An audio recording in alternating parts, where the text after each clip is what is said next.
All right, so you're here because you want to get a handle on the big complex stuff, right? The stuff that's happening in the world today. You want to get that handle without getting lost in the weeds. Exactly. So today we are doing that. We are. With the Democratic Republic of Congo, a country facing a really, really serious crisis. A huge crisis. We've got a few sources that we are going to dive into. UNHCR reports on displacement and the desperate need for aid. We've also got a pretty stark news account of the recent fighting in Goma and an analysis that really gets into the why this has been going on for so long. Right. Our goal, to give you the essential insights, show you how urgent this situation is, and also how incredibly complicated it is. Yeah, so when we look at the numbers right off the bat, the UNHCR reports are talking about 9.4 million people. Wow. Forcibly displaced. I mean, that's just a staggering number. Think about it. Entire populations of major cities uprooted. Yeah, that is a lot of people. 6 million of those are internally displaced in the DRC itself. But another 1.1 million have sought refuge in neighboring countries. Like where? Like Uganda and Angola. You know what's interesting, though? What's that? The DRC itself also hosts over 500,000 refugees from other countries in the region. Really highlights the instability we're dealing with. Absolutely. So let's take that displacement. Connect it to what we've seen very recently, the capture of Goma by the Alliance Flew Congo. The AFC. Including the M23 group, early 2025. This is a devastating picture.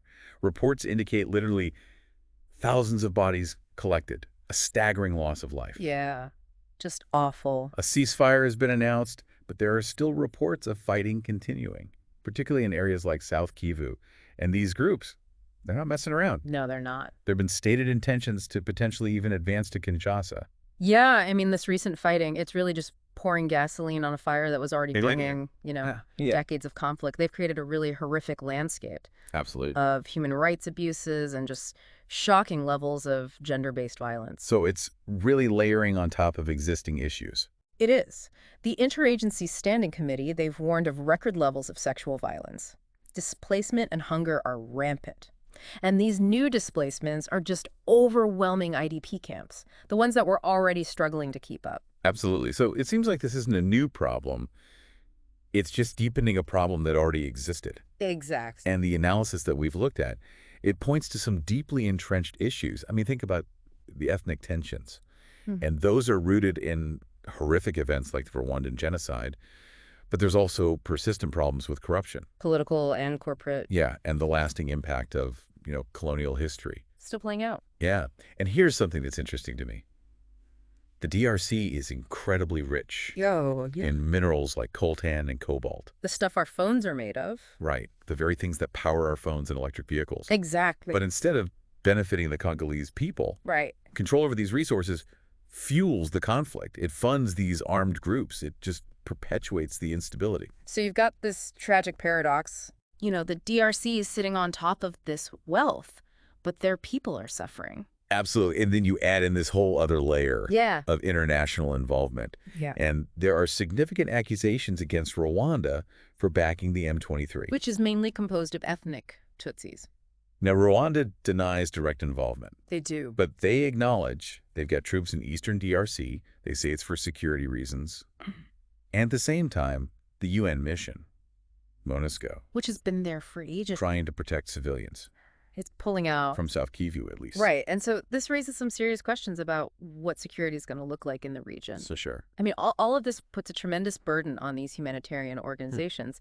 The UNHCR, they've got their priorities for 2025. Sensible ones, too. Focusing on protection, health, education, trying to help people find ways to earn a living. Both inside the DRC and in neighboring countries. Right. And it all makes sense. But here's the huge problem. In 2024, they only received 41%. 41%. Of the funding they needed. That was a $310.9 million ask. So they're being asked to do more with less. Exactly. And that gap severely limits their ability to provide the aid that's so desperately needed.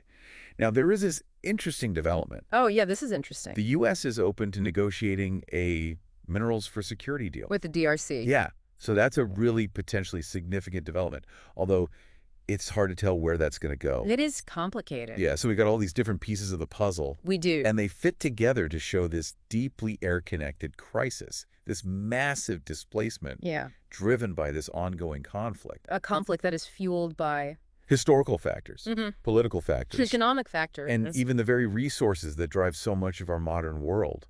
And all of this happening in a context of significant international involvement. And a truly dire humanitarian situation. So it really makes you think, how does our global demand for the minerals that are in our everyday technology, how does that connect to the human cost in a place like the DRC? It's a big question. It's a huge question. And what are the solutions? What solutions can address both the immediate suffering and the really deep-rooted issues that keep this cycle of violence going? It's a tough question. It is. But it's one we have to ask. Absolutely. Because it highlights how interconnected our world truly is. Yeah, it really does. It really does. All right, well, that's it for this deep dive. Thanks for joining us. Always a pleasure.